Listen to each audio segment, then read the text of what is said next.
com uma ideologia completamente equivocada, fora completamente das ruas. Você não deixa o policial trabalhar, você não deixa o policial abordar. Bandidolatria, né? E aí teve uma pesquisa feita até pela Fundação Getúlio Vargas que eles entrevistaram menores nessa condição que você está falando. Sim. E é exatamente isso. Ele quer estar ali pelas mulheres, pelo Sim, glamour, é o glamour, pelo dinheiro, pelo... Por saber que a nossa cooperativa está calcada na segurança pública, e hoje nós vamos falar especificamente com o senhor secretário de Segurança Pública. Olá, cooperado e não cooperado, como vai? Tudo bem? Eu sou a Gabi e sejam bem-vindos a mais um episódio do podcast Copeng. A Copeng é a maior instituição financeira cooperativa do país no segmento da segurança pública. Antes de começar o nosso episódio, siga-nos em nossas redes sociais, inscreva-se em nosso canal para você não perder nenhum dos episódios, que inclusive está também no Spotify. O assunto de hoje é segurança pública e o nosso convidado é o secretário de Segurança Pública de Minas Gerais, Rogério Greco. Inclusive, aproveito esse momento para mandar um grande abraço para os nossos conselheiros e também para os nossos cooperados. Roda a vinheta.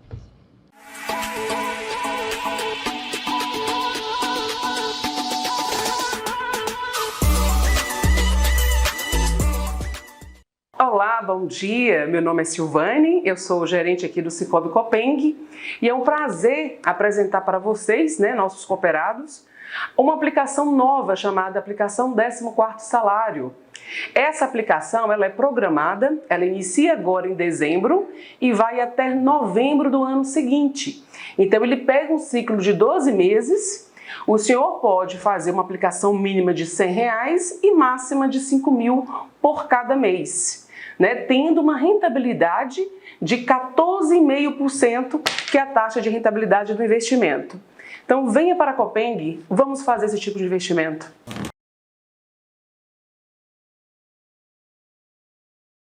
E começa mais um episódio do nosso podcast Copeng. E ao meu lado, meu amigo, que eu tava com saudade dele, o diretor comercial Everton.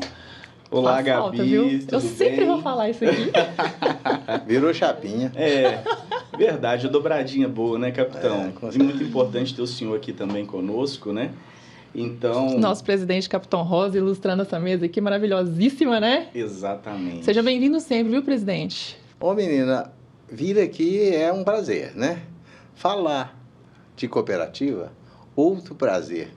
E quando nós envolvemos, por saber que a nossa cooperativa está calcada na segurança pública, e hoje nós vamos falar especificamente com o senhor secretário de Segurança Pública, mais importante ainda. Perfeito. De modo, senhor secretário, que nós, em nome de 15.000 cooperados, em nome dos possíveis cooperados da segurança pública, da educação, que a gente tem mais de 1 milhão de pessoas disponíveis para ser cooperado, nós estamos agradecendo a sua presença e vamos desenvolver um bate-papo aqui bem amistoso, bem tranquilo. Eu não vou fazer muita interferência não, porque sou muito atrevido, fico fazendo interferência desnecessária. Causas do presidente. Causa. Mas eu ainda, no meio da conversa eu tenho que fazer uma pergunta para o senhor do delegado calça culta. Eu gosto muito dessa conversa, não sei se o senhor já conviveu com isso. Já lembro bem, lembro já bem. conviveu, Muita né? gente não sabe nem o que é isso, né? Exatamente, eu quero fazer essa provocação. Sabe nem o que é. O nome mais Mas eu lembro. requisitado entre os nossos cooperados, ouvintes e espectadores, Rogério Greco. Muito Eita. bem-vindo e obrigado por aceitar o nosso convite. Obrigado, Gabi. Prazerão estar aqui com vocês. Bom, uma instituição financeira exclusiva para os funcionários da segurança pública, nada melhor do que falar de segurança pública, né? Sim. A Copeng tem um legado aí dentro da segurança pública já de 24 anos. Chegando nos 25? Chegando 25, Bacana. ano que vem faz 25, né, capitão? 25. 5 anos. Que começou aí na dor de alguns militares que não tinham uma instituição financeira para assisti-los na época e falou, Sim. por que não criar uma cooperativa, né? Que tem Importantíssimo aí isso. uma pegada diferente de banco Sim. e cooperativismo diferente. Bom, primeira pergunta que todo mundo, eu sei que está ansioso. Quem é Rogério Greco? Tem quantas horas aqui o podcast? Sem limite. A ideia é ficar aqui a tarde toda, até a noite, né? Assim, vou escrever um pouquinho, né? Eu sou um carioca, né? Nasci no Rio, sou carioca da gema, né? Quando a gente fala da gema, é quem nasce no Rio, verdadeiramente, né? Porque tem uns papagaioabas, né? Que nascem em Niterói, né? Tem os periféricos, né? Mas o carioca do brejo, né? a gente fica curtindo que tem o Fluminense, né? Que não tem nada a ver comigo, que eu sou flamenguista. Flamenguista, muito bom. Quem nasce no estado do Rio é Fluminense, né? Mas quem nasce na cidade do Rio de Janeiro é que a gente chama realmente de carioca, né? Então, eu nasci no Rio, me formei no Rio, sou de uma família de classe média, média baixa. Sim. Sou o único formado, inclusive, na minha família, né? Não tem nenhum outro que conseguiu se formar na minha família. E fiz faculdade de Direito, comecei a fazer a faculdade. Eu estudei num colégio muito forte no Rio, que era o Colégio Pedro II, não sei se vocês lembram. O Pedro II, inclusive, é o único colégio que tem previsão na Constituição, é o Colégio Pedro II. Hoje acabou, né? Hoje está completamente dominado ideologicamente, mas na minha época não era assim. Então, era um colégio muito bom. Era disputadíssimo, né? Que você fazia concurso. Ser aluno era privilégio, né? Era um privilégio. Poucos. Tanto o Colégio Pedro II quanto o Colégio Militar. Eram duas instituições, assim, muito, muito respeitadas no Rio, né? E aí fiz faculdade de Direito, fiz com 17 anos. Fiz Direito por vocação mesmo, né? Eu fiz Direito porque não caía matemática no vestibular. Porque eu era péssimo, exato, é horrível. Péssimo. Eu fui pra psicologia. Não, e quando eu falo isso, dá. a turma acha que é brincadeira minha. Não é. Não é. Eu fui vendo quais eram as áreas que não caía matemática e a minha opção foi essa.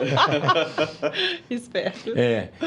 E me formei no Rio e passei um tempinho advogando e vi que, assim, a advocacia não era para mim. Porque eu era muito, muito novo, né? Sem nenhum conhecimento, Sim. nenhum conhecido, sem história na advocacia. Então, quem é que ia procurar, por exemplo, um moleque de 21, 22 anos de idade para entregar uma causa boa, né? Para manter o escritório? Então, assim, a não ser parente, né? Para não pagar, né? Só mania deixar cobrar, né? E aí eu resolvi fazer concurso. E aí comecei a estudar para concurso. E não era inicialmente minha pretensão. Na verdade, o concurso, quando eu comecei a querer fazer concurso, eu queria fazer concurso para a polícia, né? Eu sempre gostei muito da atividade policial.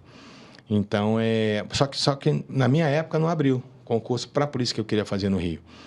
E aí acabou que eu fui fazendo outros concursos, fui reprovado num monte de concurso, até que eu consegui... Aí foi aprovado aqui num concurso aqui em Minas Gerais. A história aqui da minha aprovação até é muito engraçada. Quando eu tinha...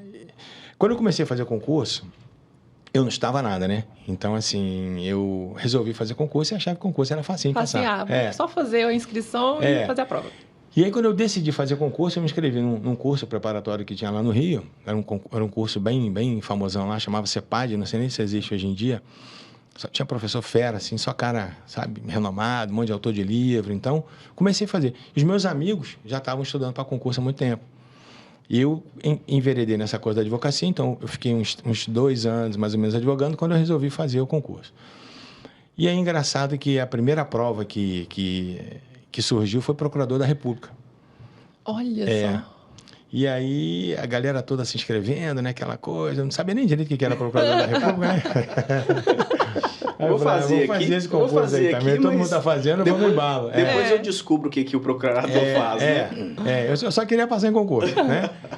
E eu sei que... Aí eu fui fazer a prova, engraçado, um domingo, me lembro até hoje. Um domingo, na UERJ, no Rio, aquele solzão, a pina do Rio de 40 e tantos graus. Pouca gente, né? Lotado, tinham 5 mil candidatos. Uau! E eu já marcando com os meus amigos, né, de acabar a prova, a gente ir pra praia, aquela coisa toda, e eu só que pensava na praia, não estava nem pensando no concurso, eu estava pensando em acabar a prova e ir pra praia. Super preocupado com o concurso, né? Com compromisso total, né?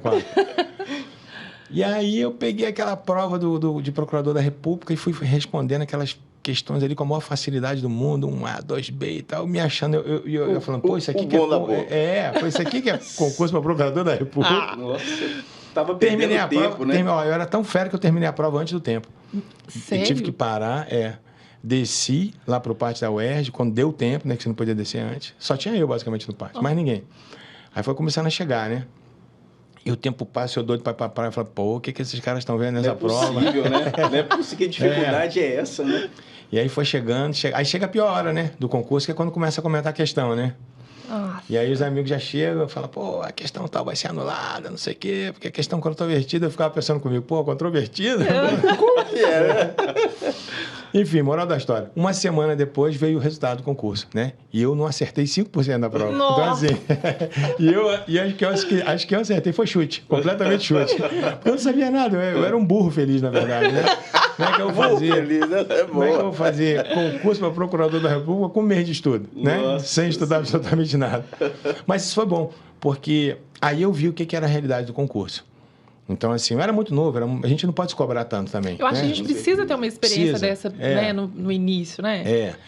E assim, o importante é que se uma pessoa coloca isso como meta, como foco na sua vida, passar em concurso, ele tem que saber que as reprovações, elas são naturais. Sim. Faz parte do processo, né? Faz parte. Então, dificilmente você vai encontrar um camarada que passou no primeiro concurso. Eu tenho alguns amigos assim, né, mas que estudavam muito durante a faculdade. Eu nunca tive essa maturidade. Quando eu estava no Pedro II, eu era um aluno excelente. Então, a minha média, o Pedro II na época já era média 7, então minha mãe era muito, como só morava eu e minha mãe era muito rígida com esse negócio de estudo, né? Sim. E quando eu entrei para a faculdade, eu conheci o termo vagabundagem. Aí eu entendi o que era ser vagabundo na faculdade. Não, assim, eu cheguei na faculdade, primeiro que eu tomei um impacto violento, porque eu trabalhava, eu tinha que trabalhar durante o dia, né? Minha faculdade era à noite. Primeiro dia de aula, eu vou como? Da forma que eu estou acostumado a me vestir, camiseta, bermuda, chinelo, né? Aí quando eu entro, na minha sala só tem gente bonita igual vocês, assim, tudo de terno. Eu olhei porque os caras trabalhavam, né? E assim, era direto, né? Era gerente de banco, era não sei o quê. E eu tinha um subemprego lá, trabalhando com meu pai, pra mim não tinha problema. Aí quando eu chego lá na faculdade, aquilo me deu um impacto tão grande. Eu falei, gente, o que eu estou fazendo aqui? Eu tinha que ter feito educação física, tem nada a ver comigo esse negócio aqui. Os caras tudo engravatados. Aí eu falei, cara... sabe o que aconteceu? Eu fui direto na administração da faculdade. Fui saber se eu podia me inscrever, tinha seleção para time de futebol, essas coisas na Olha faculdade. só. Na época eu jogava até direitinho. Sem querer falar assim, muito de mim, né? É ruim falar da gente, né? Mas eu era meio que uma mistura assim de Neymar com Messi e Ronaldinho. Olha, era eu assim. É pra fora. Modesto, Eu não gosto de falar de mim, né? Mas assim... Entendi. Mas só para entender o nível. Isso. Eu sempre fui peladeiro. E, assim, lógico que eu tô pulando uma etapa enorme, mas o Instituto nasceu, foi mais ou menos nessa concepção, nessa ideia voltada sempre para o estudo, para o concurso, Sim. né? O que aconteceu, na verdade? Quando eu passei no concurso do MP aqui, quando eu passei no concurso, eu percebi que, assim, os estrangeiros, né, ou seja, as pessoas fora de Minas, tomavam conta de Minas. Então, no meu concurso, por exemplo, eu passei no concurso em 89. Na minha época, nós éramos em torno de 60% a 70% cariocas e paulistas. E 30% dividido entre mineiros e o resto do país. Aí, porque a turma que vinha do Rio e vinha de São Paulo vinha muito preparada. Porque a gente tinha cursos muito bons. Era assim, era uma concorrência desleal, na verdade. Sim. E aí, quando eu e os meus amigos, nós chegamos aqui, os colegas que vieram do Rio passaram comigo, a gente falou, cara, quer saber? A gente tem que montar um curso aqui, um curso bom, da forma que a gente aprendeu no Rio. E aí, qual foi o nosso trato? Quando os três estivessem próximos, nós montaríamos um curso aqui.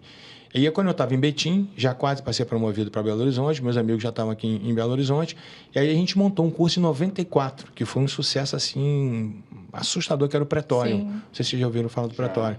O Pretório chegou a ser o segundo maior curso do país. Só que em Belo Horizonte, para que vocês tenham uma ideia, o Pretório tinha 2.000 alunos. Nós fomos o segundo a transmitir via satélite. A gente não tinha nem internet naquela época. Então, o primeiro a transmitir, a criar essa ideia foi o Luiz Flávio Gomes, não sei se vocês lembram dele. Luiz Flávio Gomes, ele foi delegado, foi promotor, foi juiz, foi deputado federal. Era um camarada assim, fora da curva. Luiz Flávio escrevia muito. Uhum. Aí ele criou inicialmente o IELF, aí depois ele criou o LFG, que era o curso Luiz Flávio Gomes. Era o maior curso do Brasil, era o dele. E o Luiz Flávio teve esse insight, essa sacada de transmitir as aulas via satélite. Por quê? Porque quando ele começou a fazer isso, acabou essa coisa da concorrência desleal, porque todo mundo tinha oportunidade de ter aula com os mesmos professores. Então, o Pretório começou a crescer. Só que ele cresceu tanto que eu comecei a perder a vontade de estar no curso. Porque eu sou um cara muito proativo. Sim. Então, assim, eu tinha uns outros colegas, né, sem querer falar mal de ninguém, mas, assim, o que o camarada não fazia, eu fazia. Você fazia. Aí eu ia absorvendo. Eu tinha uma ferida na mão, que era uma bolha enorme, que eu sempre fui atleta, sempre gostei de fazer esporte. E aquela ferida não sarava, não curava. Aí eu fui no médico. né? Estava preocupado com aquilo, fui no médico. Aí eu mostrei pro médico, falei, doutor, tô com essa ferida aqui e tal. Ele só olhou para mim e falou assim, você está trabalhando muito? Quando eu falei minha vida pro cara, o cara até chorou. Assim. Eu dava aula de segunda a sábado, toda semana. Toda semana eu viajava um final de semana diferente para dar aula presencialmente numa cidade. Porque nós tínhamos, além dos alunos aqui, a gente estava transmitindo para 60 cidades. Porque não era essa coisa que a gente tem hoje no celular. Para você ser um franqueado do curso, você tinha que ter uma antena. Era uma recepção mesmo. No curso, a gente tinha uma bitelona de antena, como se fosse uma TV, né? Fora as 10 filiais presenciais que a gente tinha. Era Brasília, Uberlândia, Teófilo Otoni. A gente viajava o Brasil inteiro. Brasil todo. É. Que legal. E aí, o que aconteceu? Eu comecei a ter uma ojeriza do curso. Se você chegasse para conversar comigo, falasse do curso, eu tinha raiva de você. Falasse bem ou mal. Porque, sabe que depois eu vi que só tem a doença mesmo. Você vai sendo consumido por aquilo de uma forma tão assustadora que perde o prazer. Eu falei, quer saber? Eu tô correndo atrás do vento. Foi quando, em 2005, eu passei num doutorado na Espanha. Eu vi mesmo. Aí ele não para de estudar, não, gente. Vocês não estão entendendo, cara. E não gosta, né? Não. Se gostar. Não, depois eu passei a gostar. né? Depois eu passei, na verdade, a me viciar em estudos, né? Então, hoje, a coisa que mais curto é ler e escrever. Mas na época, em 2005, eu fui morar na Espanha. E quando eu fui morar na Espanha, eu não tinha nada. Não tinha carro, não tinha telefone. Eu tinha uma bicicleta Caloi 10. Você é muito novinha, nem sabe o que é Caloi 10. Nem sabe o que é. Não, a Caloi eu conheço. A 10 eu não Caloi sei 10 se eu conheço. A Caloi 10 foi a primeira né? bicicleta de marcha que teve. Verdade. Ela tinha a Caloi 10 porque ela tinha 10 marchas. Eu sou de 91. É novinha demais, é um bebê. Agora. E aí, assim, a Caloi 10 era porque era uma bicicleta de marcha, né? Pô, que era um sucesso. Ela tinha um guidão assim, exatamente. em chifre. Eu comprei uma bicicleta usada em Salamanca, que foi a cidade que eu morei. Eu só tinha bicicleta, então eu não falava com ninguém. Se eu quisesse me comunicar com alguém, era só orelhão. Então, assim, aí eu chegava, ia de manhã para a universidade com a bicicleta, mochilinha nas costas, ficava lá curtindo os professores, né? A manhã toda eu voltava para casa, almoçava, tomava vinho, né? Estudava à tarde, à noite, minha vida era essa. Aí eu comecei a pensar, eu tô correndo atrás do vento. Para que eu quero aquela vida lá de Belo Horizonte? Aí de lá, eu já falei com meus sócios, falei, cara, eu quero sair do curso, não quero mais ficar. Os caras, não, você é louco, não sei o que, não faz isso. Eu falei, irmão, não quero mais. Eu não quero mais essa vida. Eu quero curtir minha vida, eu quero descansar, eu quero fazer minhas coisas, eu quero dar aula quando eu quiser, eu quero acordar e receber um convite, dizer não quero ir. Porque eu dava aula todo dia, eu era dono do curso, eu não podia dizer não. Lógico. O professor faltava, quem que substituía? Eu. Não sei quem, eu. Tudo era eu. Então, assim, falei, cara, aí foi que em 2005 eu saí do pretório e fiquei um tempo, realmente assim, um período meio que sabático, assim, sabe? Só sem fazer nada e estudando, porque eu nunca parei de estudar. Só que, assim, a gente que tem essa veia de professor, é difícil você parar 100%. E eu sempre lidei com segurança pública, né? Então, eu sempre tive uma vinculação muito forte com segurança pública. Então, a partir de 2007, principalmente, eu comecei a fazer instruções no BOP do Rio. Foi quando eu conheci a unidade, e eles me chamavam muito para eu fazer palestras para o batalhão. E eu até escrevi um livro que era especificamente para o BOP, naquela época, chamava Atividade Policial. Só que o livro ficou muito grande e acabou se transformando para toda a atividade policial, não especificamente para o BOP. Mas seria um manual de instruções da tropa, naquela época. Sim. Porque, assim, o que a turma não sabe é que a polícia erra, não porque ela quer errar, ela erra por falta de conhecimento. Né? Então, por exemplo, tá um policial aqui com a gente está num ambiente público, está um camarada filmando com o celular, o policial vai lá, toma o celular do cara e quebra. Eu falei, irmão, por que você quebrou meu celular? Não, você não pode me filmar. Eu posso filmar o que eu quiser. Eu só não posso divulgar a sua imagem. Se eu divulgar, você me processa. Agora, eu posso filmar. Eu estou no lugar público, eu não estou invadindo a sua privacidade dentro da sua casa, não estou fazendo isso. Então, assim, e aconteceram muitos casos interessantes. Eu não sei se vocês lembram daquela coisa que aconteceu, principalmente no Rio, com aqueles black blocs. Lembro. Na época, como eu fazia muita instrução para a tropa, eu fiz um artigo com 50 pontos. O que a tropa podia e o que ela não podia fazer numa situação dessa. Sabe? Então, cada vez eu fui me envolvendo cada vez mais, até que eu comecei a participar com o BOP daquele processo de pacificação do Rio. Eu vi que você tem uma participação na retomada do Alemão, né? Também. Aquilo foi uma experiência, assim, incrível. Quem foi, quem não foi, não vai mais. Porque foi uma operação de guerra. Nossa. Você olhava, assim, ao lado do 16º Batalhão, a fila de tanques da Marinha, que os tanques eram da Marinha, né? Não era nem do Exército. Era uma coisa assim assustadora, não tinha como você perder aquele combate ali. Então era assim, sabe? Uma pena que não tem mais. Né? E aí a gente foi naquele tanque da Marinha e todo mundo acha que participar de uma operação dessa é glamouroso, não sei o quê. Meu irmão, pensa no sufoco, no sofrimento. Nossa, imagino. Vai, né? Entrei no Clanf lá, que era o tanque da Marinha, tá os banquinhos tudo certinho, daqui a pouco começa a entrar mais, daqui a pouco aquela caatinga absurda dentro do tanque. Nossa Senhora! Não tem lugar para perna, dormente, não sei o quê. Você já fica louco para parar, para você, né, desembarcar. Mas foi uma coisa muito bacana. Mas aí o que eu percebi, né? Porque quando vocês me questionaram a respeito do Instituto, que eu sempre curti essa coisa de aula. E eu percebia que não existia um curso especificamente assim ligado à segurança pública. Então, aí eu criei um curso naquela época de ciências penais e segurança pública. Entendi. Só que o grande lance do curso, Gabi, é que não é nome de ninguém. O que faz o curso é o corpo docente. Então, não adianta, por exemplo, eu chamar um professor que seja meu amigo e o cara não tenha uma experiência prática para passar para aluno. Exatamente. Porque ele só vai pegar ali cara que está na ponta, cara que conhece. Né? Cara que contesta tudo. Claro, e contesta com autoridade. Com autoridade. Porque não adianta... a gente não pode ser filósofo de Universidade Federal, porque o camarada fica aqui no ar-condicionado, no cafezinho, mas nunca deu um tiro, cara. Nunca sentiu um cheiro de pólvora. O cara, sabe, nunca viu sangue escorrendo. Nunca teve a sensação da adrenalina. Então, aí o cara não tem legitimidade para lhe falar, porque os índices de violência estão subindo. Quando eu ouço isso, eu fico terrivelmente preocupado. Você sabe que o camarada nunca saiu de dentro do escritório dele, de frente do ventilador ou do ar-condicionado, e eles dão cada palpite. Sim. Que eu, na minha santa ignorância, eu falo, gente, tá tudo errado, vamos fazer isso direito. E eles se acham autoridade. Se você falar alguma coisa contrária, você é fascista, você é não sei o quê. É sempre isso, é sempre o mesmo discurso. Sabe? Você não pode contestar. Nesse evento, né, que teve agora, que a gente participou lá foi do Tauá? No Tauá? Sim, do GER, do GEPAR. Do GEPAR. Foi do Segurança Internacional. Então, eu tentei mostrar alguns vídeos. Eu tenho uma coleção de vídeos assim assustadora. Nós assistimos vários, viu? Mas eu tenho uns pesados mesmo, pesados. Então você mostra para um camarada assim, um sociólogo desse, um moleque com 8 anos, 9 anos, com a pistola na mão. Aí ele começa a tentar, ele dá 1 milhão de justificativas para aquilo, sabe? Só que a única justificativa que ele não consegue enxergar é que o moleque está ali porque ele gosta de estar ali. Sabe? Ele quer aquilo. Ele quer o glamour do crime, sabe? Então, por isso que eu falei naquele congresso que a nossa guerra, na verdade, não é nem contra o crime, é contra a mudança de cultura. É verdade. A gente vem sendo doutrinado de uma forma equivocada esses anos todos, porque se você falar mal de alguma minoria, se você não concordar, você está morto. Sabe, assim, as pessoas te fritam. Hoje está cada vez pior, assim, eles estão fomentando ainda mais esse comportamento. Sim. Exatamente. Eu ouvi um termo muito interessante, até de um podcast que você participou, Rogério, da bandidolatria, né?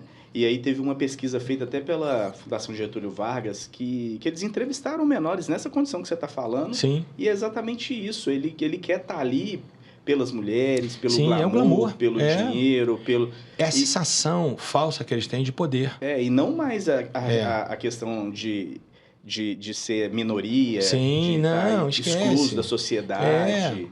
É impressionante, né? Como que esse cenário, essa cultura mudou ao longo dos anos, né? E isso preocupa, porque a gente está vendo uma juventude aí, que me perdoe, uma juventude perdida. Uma inversão de valores, né? Umas pessoas que não têm mais respeito, sabe? Assim, não tem mais valores, vale tudo, não, sabe? Então, eu fico muito preocupado. E a tendência é piorar. Eu não vejo a gente estancar isso e tentar voltar. Eu não vejo isso. Então, principalmente quando a gente tem um governo federal, que me perdoe, né? Todo mundo sabe a minha posição com relação ao governo federal, que eu não tenho afinidade nenhuma com esse governo. É por isso, porque a gente está vendo assim, estímulos a situações que, para mim, não tem o menor sentido. Então, a gente é um país numa dimensão continental que você faz fronteira com vários narcopaíses.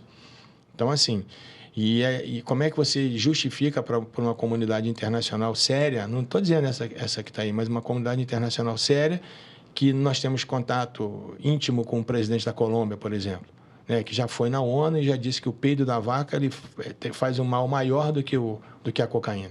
Então, assim, sabe? Então, então não tem lógica uma coisa dessa. Né? Você vai vendo esses discursos, sabe? A liberação, né, da maconha, não sei o quê. Pô, vai numa Cracolândia, sabe? As pessoas parecem que não enxergam a realidade das ruas, é só isso. Quando eu era professor de curso, eu sempre fiz questão de trazer os meus alunos para a realidade. Então, eu sempre gostei de levar os meus alunos no sistema prisional. Porque para o camarada ver como é que funcionava. E na época não era nem sistema prisional, na época a gente tinha as cadeias públicas. Então, a gente tinha aquela cadeia ali de furtos e roubos aqui ali no Barro Preto, que aqui era um caldeirão da morte, né?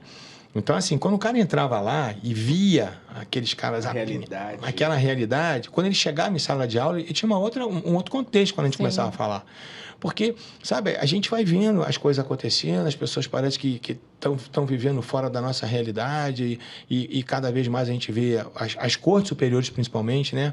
Sim, com uma ideologia completamente equivocada, fora completamente das ruas, você não deixa o policial trabalhar, você não deixa o policial abordar. Sabe, o camarada tá lá numa boca de fumo, todo mundo sabe que é boca de fumo. O cara tá com a mochila nas costas, você não pode abordar porque aquilo ali não é fundada suspeita suficiente para você poder... Então, assim, gente, sabe, outro dia teve uma operação no Rio, uma operação muito bacana da Polícia Civil, chamada Chupa Essa Manga. Não sei se você viram. O que era a operação? Os vagabundos são criativos, né? Então, hoje, para exportar cocaína, eles têm uma criatividade. Hoje, eles têm mergulhadores profissionais que colocam com ímãs enormes debaixo dos navios, que o navio nem sabe que está transportando droga. Quando chega no lugar de destino, outro camarada vai lá, outro mergulhador vai lá e tira. Mas essa operação Chupa Essa Manga, os caras retiravam os caroços das mangas e enxertavam a cocaína. Eram 600 quilos de cocaína. Que a Polícia Civil estava na cola desses camaradas, conseguiu identificar, foi no depósito onde estava esses 600 quilos, prendeu as pessoas em flagrante ali e a juíza solta todo mundo, né? Negando a situação de flagrância, porque era depois das 7 horas da noite, que tinha que ter mandado. Mas, irmão, acabou o conceito até de crime permanente, sabe? Então, assim, crime permanente, existe estação de flagrante a qualquer momento. Então, sabe, a gente vai vendo, assim... acabar, na verdade, até com a vontade de você trabalhar. Porque você trabalha. E a justiça, ela liquida tudo que você faz. Imagina o conflito do policial militar ou policial que seja, que trabalha ali com um objetivo, né, de tentar neutralizar o crime e não consegue. Mas eu vi, vai batendo, né? Nessas redes sociais, publica muita coisa e publicou que o cidadão foi preso, armado, conduzido à delegacia, na audiência de custódia, o delegado ou juiz, não sei, mandou soltar o preso, devolver para ele a arma, que era o instrumento de trabalho dele. Que absurdo. E aproveitando a pessoa do Capitão Rosa, agradecer a ele, que é o presidente do conselho, e também estender esse agradecimento a todos os conselheiros, e passo a bola para o Fala Conselheiro. A transparência, a governança e o compromisso são um dos pilares fundamentais que norteiam a atuação do Conselho Administrativo e a Copeng em relação aos nossos cooperados.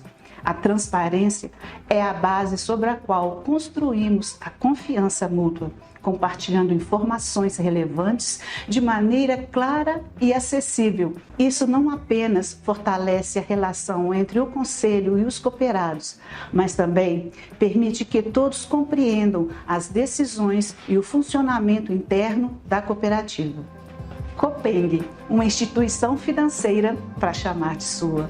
Mas dentro desse choque de realidade, Rogério, que você está falando, dois dados assim me chamaram a atenção, né? Primeiro não sei se o número é atual ou não, mas que o Rio de Janeiro tem 60 mil bandidos. 60 mil traficantes. 60 mil traficantes. Sim. É um absurdo, né? Para 1.400 comunidades catalogadas e quase 2.000 não catalogadas oficialmente.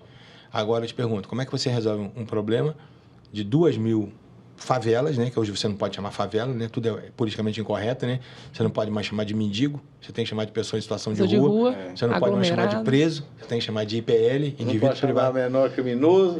Então, assim, é uma lacração, é uma estupidez. Assim, você muda o rótulo, mas o conteúdo é igualzinho, É né? igualzinho. Continua do mesmo jeito. E pior, continua sem solução, né? Entendeu? Continua Então, sem solução. aí o que acontece? Você tem decisões como essa do ministro Fachin, que é uma decisão criminosa, na minha opinião. É uma decisão criminosa, porque ele está matando as pessoas no Rio.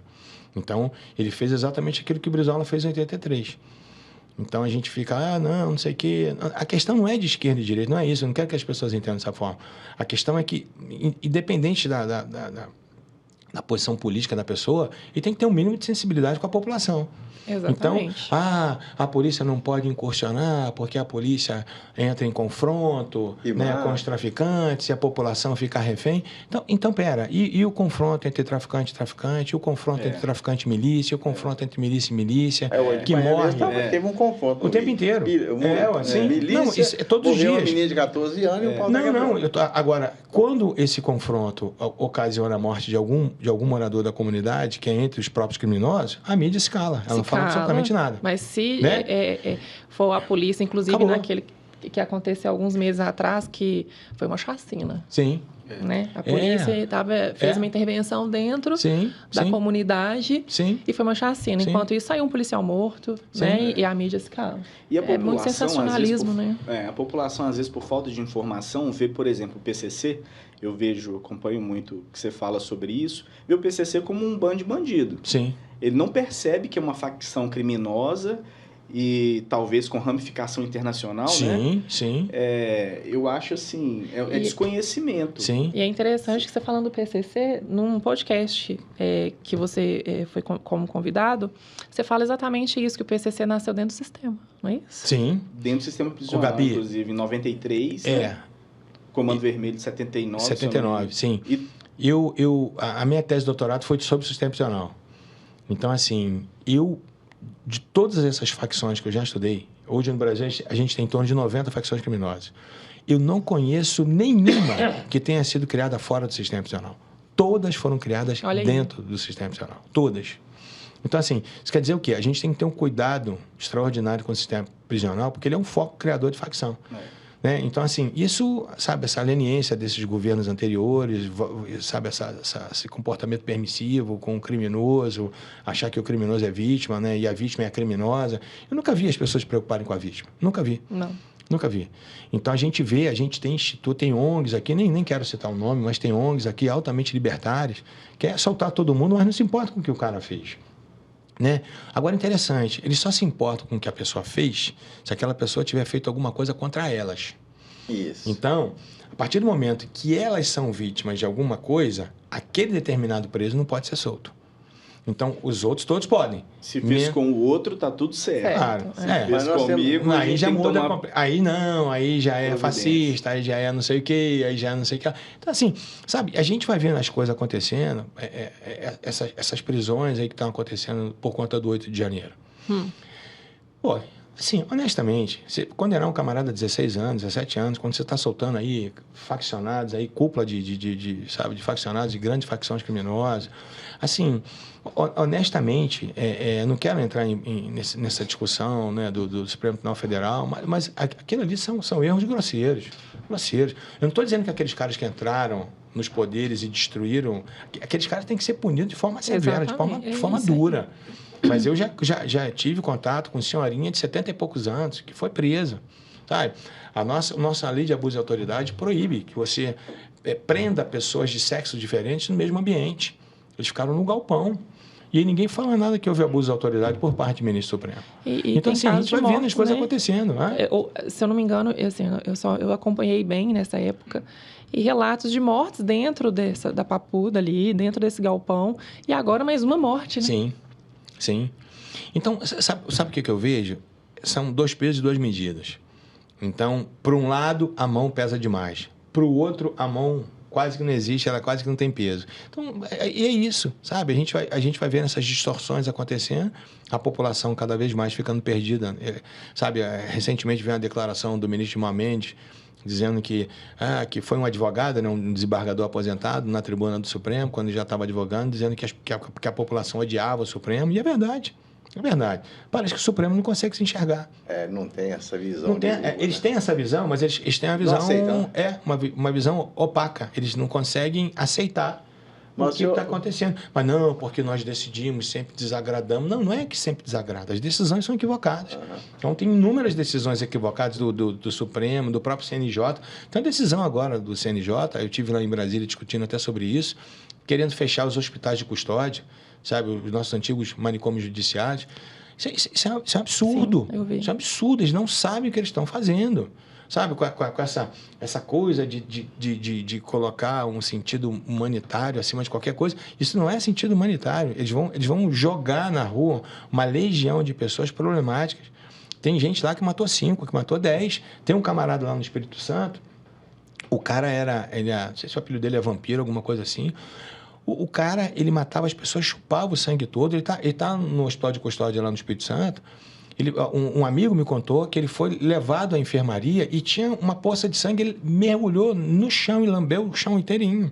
Imagina soltar uma pessoa. Aí, Gabi, aí eu solto esse cara, coloco esse cara no SUS. Você acha que o enfermeiro tem capacidade para tomar conta de um cara desse? Não vai mesmo. Não, então assim, o que parece é que, sabe, que a gente está vivendo num mundo de Alice. Nós vamos soltar, nós vamos cuidar, nós vamos colocar ele no leito, bacana. Irmão, seria ótimo. Mas você tem que entender que há pessoas com problemas psiquiátricos gravíssimos que praticam, entre aspas, infração penal e vão ser soltas. E aí, o que a gente vai fazer? Né? Eu fiz uma visita no manicômio judicial de Barbacena, na época da faculdade, foi no meu primeiro ou segundo período. Você foi quando lá, Gabi? 2012. Você tem que voltar agora. 2013. Mais ou menos. É mesmo? Ele está completamente restaurado. É mesmo? É um dos melhores hospitais que a gente tem hoje em Belo Horizonte. Inclusive, o diretor nem é policial penal. O diretor é da área médica. Então, Então, os internos foram entrevistados por um deputado federal, eles estavam apavorados, porque havia essa possibilidade deles saírem de lá. Olha só, eles não queriam sair. Sair de lá. Eu acho legal que você volte, Gabi. Leva a turminha toda para conhecer como é que tá. Eu lembro, eu estive lá com a turma e foi uma experiência, assim, fantástica, até mesmo para quem está iniciando o curso de psicologia. E aí eu tive a experiência, nesse dia que eu visitei, eu conheci um criminoso. Ele matou a mãe e o filho, ele removeu a pele de cima do corpo dos dois, cozinhou no feijão e comeu. Meu Deus. E estava lá, e ele estava capinando, porque já estava no processo, já tinha um tempo que ele já estava lá, então ele tinha liberdade de caminhar ali, fazer um trabalho e tal. E era o Isabela Hendricks, o estudante que matou o professor Isabela Hendricks, estava lá também, numa cela. Essa é uma cela diferente. Quando ele fica sozinho, como chama? Solitário. Isolamento, isso. Sim. E assim, eu fui nessa época. Agora você falando dessa reestruturação. Assim, sim, e tá mas agora me bateu uma curiosidade aqui, senhor. O senhor trabalhou aqui em Minas, com pouco o senhor subiu daqui de Minas. Como é que funcionou isso para o senhor? Largou o Ministério Público? Não, o que acontece? Eu fiquei 30 anos no MP, né? Ah, tá. Eu entrei em 89 me aposentei em 2019. Ah, sim. E aí, quando eu me aposentei, aí surgiu o convite, ia me aposentar, né? Aí o governador tinha ganhado a eleição, né? E aí surgiu o convite. É porque o senhor falou nas andanças pelo Rio de Janeiro, eu pensei que o senhor tivesse deixado... Não. E trazendo para Minas, o senhor falou assim, tem uma realidade assim no Rio, todos nós, assim, a gente acompanha. E a realidade de Minas Gerais, qual que é a sua concepção? É completamente diferente. A gente mora num estado privilegiadíssimo. É claro que as coisas acontecem aqui também. Claro, obviamente. Mas a gente tem que ver que, proporcionalmente falando, sabe, a gente aqui... Minas, ela foi reconhecido pelo Ministério da Justiça já pelo segundo ano consecutivo como o estado mais seguro da federação. Olha só. Então, assim, é claro que a gente tem que melhorar muita coisa. Por exemplo, as pessoas chegam... não, a gente tem uma média de 170 unidades prisionais. Nós temos 62 interditadas. Então, o governo, ele já pegou a situação do sistema prisional nessas condições. Ninguém criou essa condição. Sim. Ela chegou assim, ela veio para a gente presente dessa forma. Desde que eu entrei no MP, eu nunca vi um sistema prisional bom. Só que o governo aqui ele tem uma visão diferente, sabe? Então, é claro que todo mundo se preocupa com aumento, com isso, com aquilo outro. Então, independente dessas coisas que são importantes também, mas eu não entendo nada disso, não faz parte da minha secretaria lidar com... Mas o que a gente está podendo fazer para melhorar o sistema, o governo está fazendo. Então, por exemplo, o governador liberou 70 milhões para mexer no sistema prisional, para dar uma reformada. Então, as coisas vão acontecendo, mas elas acontecem aos poucos. Não é de uma forma só, não pega a grana e... Porque para deteriorar levou vários anos, né? Para recuperar Então, assim, coisa. Por exemplo, a gente tem lá a nossa penitenciária mais antiga aqui, que é a Pijama. Vocês conhecem a Zé Maria Alquimim? A gente chama de Pijama por causa desse acrônimo. É Zé Maria Alquimim. Conheço por nome também. Ali é um cenário pronto para filme de terror. Quando você entra lá, é uma penitenciária que começou a ser construída na década de 20 do século passado, terminou na década de 30, ela tem quase 100 anos, nunca tinha tido uma reforma. Então, você entra, né, aqueles corredores literalmente assim, escuros, você não consegue enxergar direito, aquelas escadarias de ferro imundas. A gente está reformando ela toda. Só para você ter uma ideia, o Carandiru, ele teve, por base, assim, por modelo, a nossa Zé Maria Alquimim. Olha só. Então, é uma penitenciária muito antiga. Então, já caindo aos pedaços. Você olha lá dentro e fala, cara, não é possível isso. O telhado todo quebrado, todo arregaçado, chovendo dentro da penitenciária. Quando a gente começou a reforma, a primeira coisa que a gente queria consertar era o telhado, né? Aí nós fomos descobrir que ela era tombada. E aí não queriam deixar que a gente consertasse o telhado. Falei, gente, tá chovendo dentro. Agora que tem dinheiro para consertar o telhado, não conserta, porque eu quero saber de tombamento, pô, quero parar com... Não, e você vai enfrentando uma coisa, vai enfrentando outra, né? E... muitos óbices que aparecem para a execução do trabalho. Mas assim, em termos de segurança pública, a gente pode realmente assim, bater no peito e dizer que a gente tem a melhor polícia do Brasil. Faz algum sentido esquemar um ônibus ontem, acho que ontem? Não faz sentido. Pois é, o que ele falou? Melhoria no sistema. Não, o sistema não é melhoria no sistema. Porque Formiga é uma unidade que a gente tem de segurança máxima e lá não entra celular. Entra, né? Excepcionalmente. Lá é Formiga? Que bom. Então, o preso passa a dificuldade, ele passa aperto. Se ele quiser manter contato com o mundo exterior, quiser manter a organização criminosa lá de dentro, ele não vai conseguir. Então, eles odeiam ir para Formiga. Eles odeiam ir para um lugar onde eles não têm acesso ao mundo exterior. Mas não tem que ter, né? Não tem que ter. Se tá preso, então, o que acontece? Agora, o que a gente vai fazer com as facções aqui? Nós vamos eleger 6 unidades nossas prisionais. Eu tive visitando o Sistema Penal Federal em Brasília. Eu tive em Catanduva e tive em Brasília. Brasília são 45 presos para aproximadamente 200 e poucos policiais penais. Assim... Sobra vaga nessa unidade federal. São 200 e poucas vagas, tem 45 presos. Ali é uma fortaleza inexpugnável, ninguém entra. A porta, né, o portão de entrada da penitenciária, você pode meter tiro de .50 que não faz nem trisco no portão. Olha só. Então, assim, pergunta se algum preso quer ficar lá. Não. Ele tem 5 refeições por dia, e tem 22 horas, né, de guardar 2 horas de banho de sol, e cumpre rigorosamente a LEP. Quer ficar lá? Não. Ele quer... O que o preso quer, na verdade? O preso quer reproduzir dentro do sistema prisional aquilo que ele vive fora. Ele quer a bagunça. Então, como você falou, né? Até o próprio... Claro, então quando ele tem um lugar, quando ele encontra um lugar onde ele não consegue fazer isso, ele começa a entrar em desespero, né? E aí começam as reivindicações absurdas.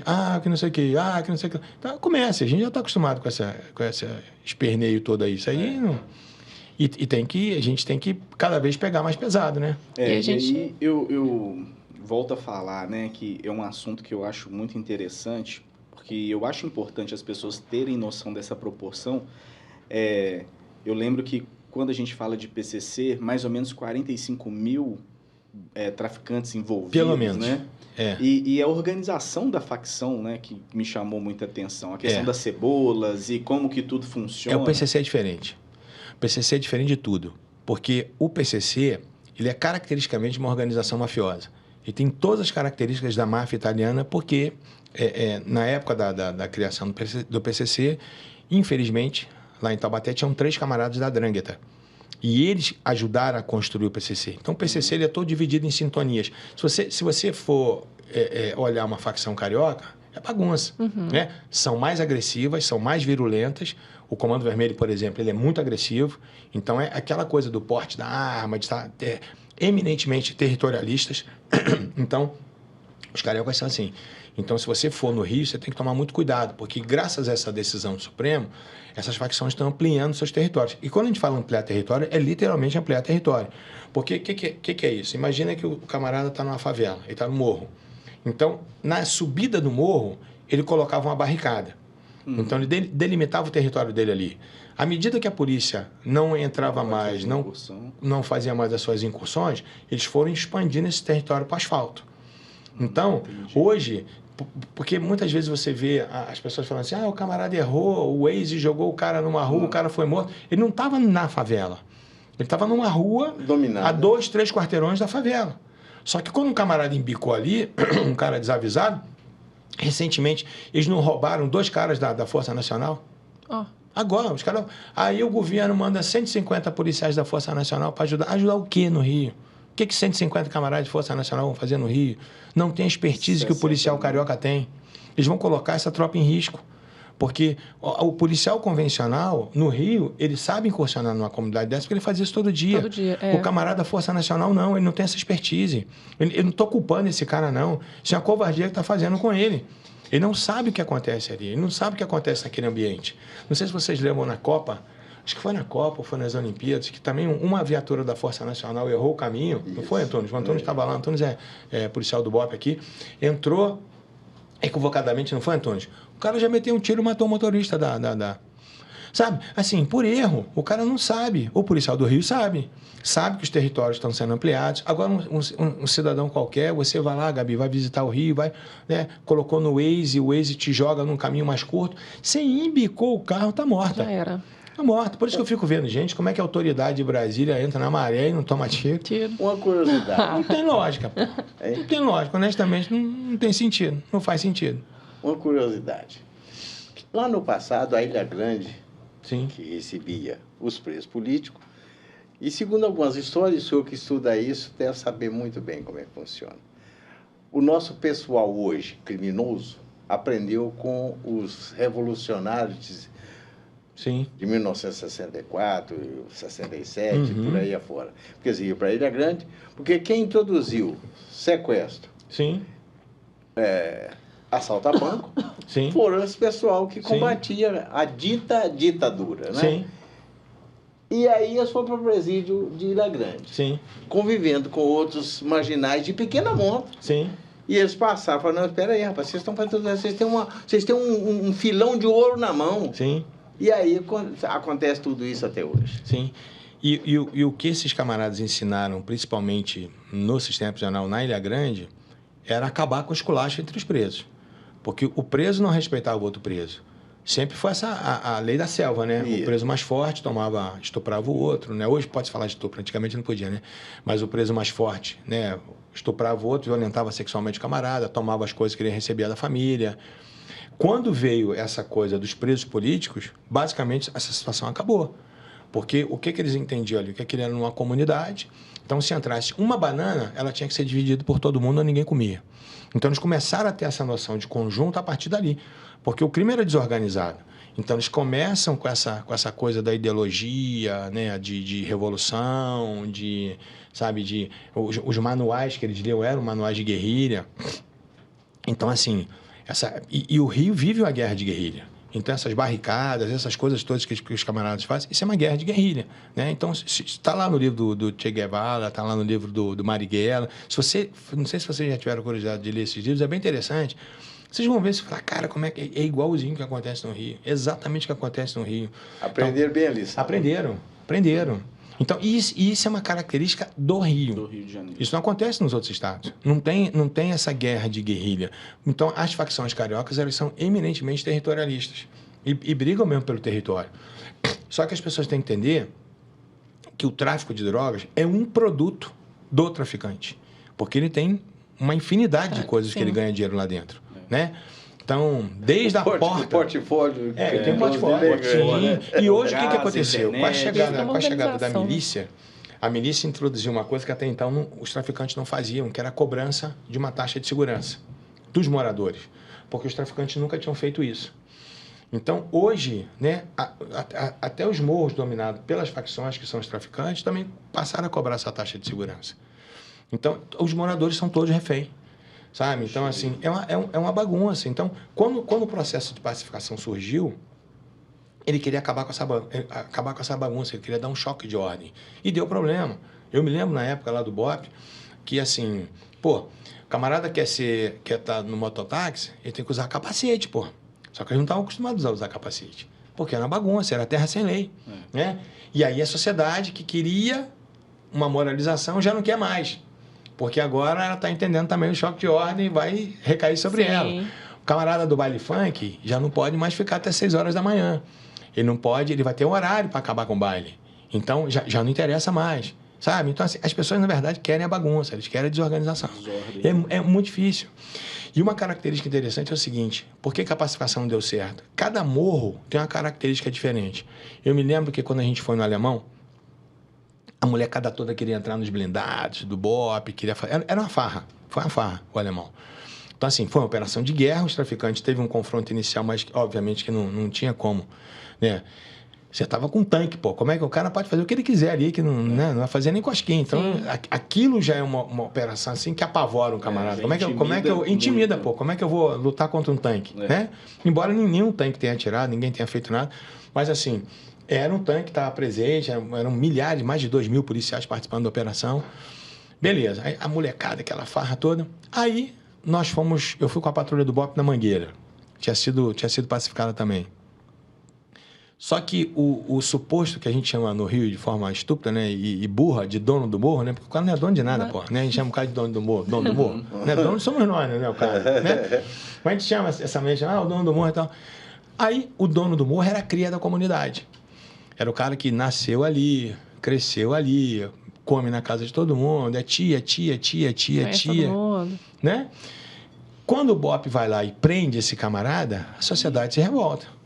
Entendeu? Sim. E quando a gente foi nessa patrulha para descobrir, inclusive, um cemitério clandestino que eles tinham lá. Então, as ossadas, a gente acabou até descobrindo. Mas estou te falando isso por quê? Porque quando a patrulha estava caminhando, já estava dominada, o negócio estava pacificado. Os moleques que viam a gente passar na patrulha assim, eles olhavam para a gente destilando ódio. Sabe? Você olha pra cara do moleque assim, ele só faltava te cuspir de raiva de você. Olha pra você ver o contrário. É o contrário. É o contrário, é. Entendeu? Porque cada morro tinha uma característica diferente. Uma era o Comando Vermelho, o dinheiro pelo dinheiro, não tinha relacionamento nenhum com a comunidade. No outro, não. Eu tô com um camarada que comanda aquele morro ali, mas ele é nosso. Ele é nosso. Ele é o provedor. O provedor não. Ele nunca foi provedor, né? Mas ele é nosso. Provedor tipo, né? É o provedor que a gente chama de perereca, né? O cara quer tomar uma pinga, eu pago a pinga, não tem problema não. Né? Mas ele não provê nada no morro. Tá. O dinheiro é para ele. Dinheiro é para ele, dinheiro é para os traficantes. Ele faz pequenas esmolas. Exatamente. Então, assim, aí as pessoas se iludem com isso. O cara tá mantendo o morro porque ele pagou o funeral do meu filho. Ok, irmão. Né? Assim, o que é isso pro cara? Né? Ele vai esconder um monte de fuzil na tua casa? Né? Existe. Querendo você ou não? Eu falo porque perto da casa da minha mãe tem uma... Não posso falar favela, né? Mas, enfim, uma comunidade. E ninguém pode roubar lá dentro. Aí eles descem para onde? Para os bairros próximos para roubar. Sim. Porque se souber que roubou, o dono do morro resolve. E pune na hora. Pune na hora. Eu acho que eu cheguei a comentar isso no evento. A lei do morro é exatamente aquilo que o Beccaria falava. Que o Beccaria dizia, ele escreveu um livro chamado Dos Delitos das Penas, em 1764. O Beccaria era um marquês, era um cara, né, bom vivant da corte, e ele escreveu um livro revolucionário em 1764 chamado Dos Delitos das Penas. E nesse livro, esse livro até a primeira edição dele foi anônima, ele não teve nem coragem de colocar o nome dele, de tão revolucionário que era o livro. E aí o Beccaria diz o seguinte, ó, não é pelo recrudescimento de penas que o direito penal vai ser respeitado. Porque muitas vezes a gente vê discussões assim, eu vou aumentar a pena do roubo, né, do estupro de 6 a 10 anos para 10 a 15. Irmão, não muda nada. Eu vou aumentar a pena do homicídio de qualificar de 12 a 30 para 20 a 40. Não muda nada. O cara, não é isso que inibe a prática do crime. O que inibe a prática do crime é o cara ter a certeza de que se ele praticar aquele fato, ele vai ser punido. É isso aí. Independente da pena. O dia que ele tem a certeza, ele não faz. E o cara no morro tem a certeza. Que não vai acontecer nada. Eu tenho um monte de vídeo aqui de cara sendo espancado, menina, né, com cabelo sendo raspado, sendo torturada. Sim. Por quê? Desobedeceu a ordem do tráfico. Então, assim, você vai nesses morros, tem lá, é proibido jogar lixo. Pena, tiro na mão. Você joga lixo? Você tá maluco. Você tá maluco. Lógico que não. A pena é aplicada na hora. Reincidente, tiro no pé. O trânsito julgado é imediato do negócio. É como se fosse realmente outra cidade, né? É um mundo as próprias parte. leis. É um mundo à parte. Onde as leis do tráfico, elas são cumpridas. Não há descumprimento. Não porque tem se a pessoa dúvida de não que tem. ela vai ser aplicada, né? O doente que descumprir, ele já sabe qual vai ser a consequência. Não vai ter perdão. Não tem perdão. Não tem perdão para homem, não tem perdão para mulher, não tem perdão para idoso, não tem perdão para cadeirante, não tem perdão para ninguém. Então, assim, o cara tem essa convicção de que se ele errar, ele está no sal. Agora, a gente aqui, no Brasil, olha, eu vou te dar um dado, assim, estatístico bem apavorante. No Rio, uma estatística que a gente tem é que de 92% dos homicídios que acontecem no Rio são casos que a gente chama de autoria ignorada. Ou seja, ninguém sabe quem foi o autor. 92%. Ninguém sabe, ninguém viu. Ninguém sabe quem foi. 92%. Né? Ninguém sabe quem matou. Ninguém sabe quem foi o autor. Dos 8% restantes que vão a júri, metade disso resulta em absolvições. Isso quer dizer o quê? Quem mata uma pessoa no Rio tem 96% de chance de sair impune de uma brincadeira dessa. Aí eu te pergunto, como é que você diminui o homicídio? É aquela fala Sabe o que acontece? chata, é uma né, coisa pessoal... chamada teoria econômica do crime. O cara coloca na balança, né, o proveito e a possibilidade de punição. O proveito fala sempre mais alto. É muito mais. É muito mais. Vale a pena o risco. Eles chamam de, tipo, crime compensa, né? Exatamente. Vale a pena o risco. Vale a pena o risco. Você acha que um camarada que a gente prende pelo crime de roubo, quantos roubos ele já praticou, a gente nunca soube? Vários. Ou você acha que foi só aquele? Vários. Não. Né? Tem uma coisa que a gente chama de cifra negra, que é justamente isso. Né? Como é que chama o negócio? Se chama cifra negra.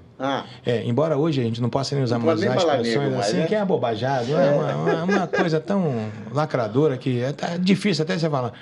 Mas o que é isso? É a quantidade de infrações penais que a gente tem que não chegam ao conhecimento oficial do Estado. Exatamente. É uma coisa, assim, assustadora. Absurda, né?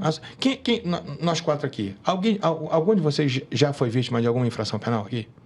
Já foi vítima de um crime? Já. Qual, Gabi? Abuso infantil. Abuso infantil. Você? Não. Não? Você nunca foi de furto, nada? Graças a Deus. Você tem que passar por essa experiência. Eu vou fazer você passar por essa experiência. Na verdade, para falar que agora aconteceu, lembrei. Tinha uma época que uns bandidinhos do bairro lá estavam roubando retrovisor de carro, farol, essas coisas, roubaram no meu carro. Você já teve, comando? Eu, por causa da profissão, né? Por causa da profissão, troquei tiro, tomei tiro, dei tiro. Não, digo assim, de furto eu já perdi a conta. Não, também já fui furtado. Assim, e eu nunca levei esse fato a conhecimento de autoridade policial. Eu me lembro na época, a Gabi não vai nunca sonhar com uma situação dessa, mas na época no Rio, na época tinha um tal de toca-fita na bandeja. Você ouviu falar isso? Não. Eu sabia. Toca-fita na bandeja. Aquele que... O que era isso? Demais. O que era isso? Tô entregando. O índice de furto de toca-fita, na época era toca-fita, né? Hoje nem existe mais toca-fita. Nem sabe o que é fita, pelo menos? Não, fita, peraí. A fita, aquela que a gente tinha que passar a caneta assim. Eu tive um som gradiente. Quem tinha um som alto-reverse era só... Você nem tinha que ficar aplicando. Não, aí você aumentou o sarrafo. Você não precisava virar a fita, você apertava, ele era auto-reverse. E pra gente não ter o toca-fita furtado, pro cara não arregaçar o painel, ao invés de você instalar no painel, o cara ia furtar o toca-fita, ele estragava seu painel todinho. Aí o Carioca teve uma sacada, ele criou o tal de toca-fita na bandeja. O que era? A bandeja era uma plataforma que você tinha embaixo do painel, você encaixava o seu toca-fita ali embaixo e tinha um plug que você clicava nele, né? Para você... Quando você saísse do carro, você não ter o seu toca-fita furtado, você tirava o seu toca-fita, aí você ia igual um jacu. A cidade inteira. Eu já fiz isso. Com uma alça. Igual o povo. Pensa numa coisa esquisita, é você andar a cidade inteira com o seu toca-fita na mão, né? Para não pagar esse mico, o que todo mundo fazia? A gente tirava o toca-fita da bandeja e colocava debaixo do banco. Todo vagabundo sabia que estava debaixo do banco. O negócio sair de casa e deixar já debaixo do tapete. Todo vagabundo sabia que estava debaixo do banco. Que nostalgia, né? Não é, cara? E eu já tive um desse aí, vários desses. Eu nunca levei a conhecimento de polícia que tive toca-fita furtada. Então, assim, só o número de infrações penais que a gente tem é assustador. Assustador, exatamente. Mas é isso. Então, o que a gente tem que, na verdade, mudar é essa cultura da impunidade. Verdade. Então, a gente vê esses casos aí, né? A Polícia Militar sofre muito com isso. O camarada foi preso de manhã, à noite ele é preso novamente porque ele foi solto na audiência de custódia e à noite foi preso pelo mesmo motivo. Mesmo motivo. Eu até uma vez estava fazendo um outro podcast com 2 amigos. Eu falei, cara, que são deputados federais. Eu falei, cara, a gente tem que ter um projeto. Nos Estados Unidos, ele tem uma coisa chamada de 3 strikes. O que é o 3 strikes americano? Na terceira infração penal que o camarada pratica, não importando a natureza da infração penal, ou ele pega uma pena de 25 anos ou uma pena de prisão perpétua. No Brasil, esquece. A gente não pode nem prisão perpétua e tal, mas nós tínhamos que, pelo menos, ter no Brasil aquilo que, né, eu dei um apelido de 3 strikes processual. Quer dizer o quê? Na terceira infração penal que esse cara for flagrado, não cabe para ele mais liberdade provisória. Ele vai ter que ficar agarrado, ele vai ter que ficar preso. Porque senão a gente não consegue... Ele nunca vai, né? Não vai. Solta, não importa. Então, assim, a gente tem que ter agora leis que contenham efetivamente a criminalidade, que a gente não tem. Não tem. Sabe? A gente é muito... E aqui em Minas, eu imagino que a facção, tem até o novo cangaço, Sim. né? Assim, em Minas, eles tentam montar uma estrutura aqui dentro, Sim. né? E como que é isso hoje, aqui em Minas, em relação às facções, essa entrada, essa penetração dentro do Estado? Ô, Gabi, em 2015, se eu não me engano, houve 250 ações do novo cangaço em Minas. No ano passado, acho que houve 3 ou 4, sem nenhuma. Olha só. Então, assim, a bandidagem, ela respeita a Polícia Mineira. Então, essa ação que aconteceu em 2021, quando eles tentaram entrar em Varginha, né, que o BOP, junto com a PRF, teve aquele confronto e matou os 26 criminosos e tal, isso na cabeça do criminoso tem um efeito inibidor muito grande. Claro. Porque o criminoso, ele é covarde. Ele quer ir onde ele tem a facilidade. Sim. Ele não quer ir para o confronto. Você acha que ele vai praticar um crime de roubo numa agência ao lado do BOP? Lógico. Não. É mesmo. Né? Ele vai... Por que surgiu o novo cangaço, na verdade? Surgiu o novo cangaço, tem essa expressão novo cangaço, embora tenha muita discussão sobre ela, o domínio de cidades e tal. É uma expressão que vem basicamente daquilo que o Lampião fazia no Nordeste. O Lampião era um covarde. Né? Muitas Muitas vezes o Lampião é cantado em verso e prosa, né? É um covarde, era um cangaceiro, um camarada... Puxa saco dos fazendeiros. E chegava nas cidades do interior, estuprava, matava, roubava, sequestrava e escolhia as menores cidades porque ninguém quer confronto. Ele quer boa vida, né? E o que acontece? Na modernidade, eles passaram a entender dessa forma também. Então, um grupo passou a ir nas cidades do interior, fechava as cidades, fazia a população de refém, fazia a população de escudo, já chegava lá na companhiazinha da Polícia Militar, já atirando, já, sabe, esculachando todo mundo, já impedindo que os policiais saíssem. 2, 3 policiais militares, o que vão fazer? Eles fizeram isso em Campina Verde há uns anos passados. Fizeram, estavam fazendo no Brasil cidade, todo. Isolou Sim. todo mundo, isolou a delegacia da Polícia Militar e acabou com a cidade. E aí a cidade fica dominada, e eles fazem o que eles querem, né? E aí surge essa coisa aí do chamado novo cangaço, né? Em Minas, graças a Deus, isso reduziu... Bem controlado, né? A gente percebe, Reduziu a gente consegue drasticamente. acompanhar esse avanço da segurança em Porque Minas. no início eu estava meio né? entusiasmado, eu lembro daquele evento de Uberaba. Sim, Eles saíram de lá sem tomar chumbo. sim. Né? Depois eles voltaram. Mas aí, à medida que as forças de segurança foram tomando medidas drásticas, igual a última, aí o cara fala assim, não, espera, não vamos lá não, porque lá a gente vai morrer. E já a gente até recebeu uma gravação de um já tem tempo de uma escuta aí de um preso falando, o cara falando, não entra em Minas não, lá é roubada, lá não... Olha aí, tá vendo? Então, assim, é importante que o cara tenha essa sensação, sabe, de que aqui não é lugar para praticar crime. Você fala sobre isso também, não sei se foi numa palestra, sobre a questão até da frequência do rádio no Incursão no Morro. Diferente. Do trabalho psicológico que o bandido faz no Rio de Janeiro e em Minas Gerais, né? Quando eu ia, né, com o BOP lá no Rio, a gente ficava na frequência do rádio deles, eles só ficavam mandando mensagem. Tô te vendo, hein? Você não tá me vendo, hein? Você vai morrer, verme. Você não sei o quê. Você não volta pra casa, hein? Pode se despedir. Tipo, já começa a guerra psicológica. No Rio. Trabalho psicológico. Aqui, quando eu cheguei, eu quis conhecer as comunidades aqui, aí eu fui com a Rotan. na época do Coronel Olímpio, né? Aí eu fui na Serra, e assim, a gente também na frequência do radinho dos caras, né? E a única coisa que os caras falavam assim, cuidado, né? A rota, chama de rota, né? A rota tá subindo aí pela rua tal, né? Cuidado, não vai perder, não sei o quê. Nenhuma palavra contra a tropa, nada de ofensa, zero. E não tem confronto. Porque eles sabem que se houver o confronto, vai ter problema sério para eles. A Polícia Mineira vai cercar... Acabou, vai estrangular os caras ali, porque o cara é comerciante. Então, isso um comandante que estava comigo na patrulha falou que eu ficava brincando com ele, ficava, ô, comandante, quando é que vem tiro aqui, pô? Aí ele falou assim, Rogério, esquece, não vem tiro aqui na gente não, isso é só no Rio. Eu falei, cara, como é que os caras não atiram? Ele falou, Rogério, se eles atirarem na gente, a gente vai cercar essa comunidade aqui 30 dias. Então, assim, vai minguar o tráfico aqui.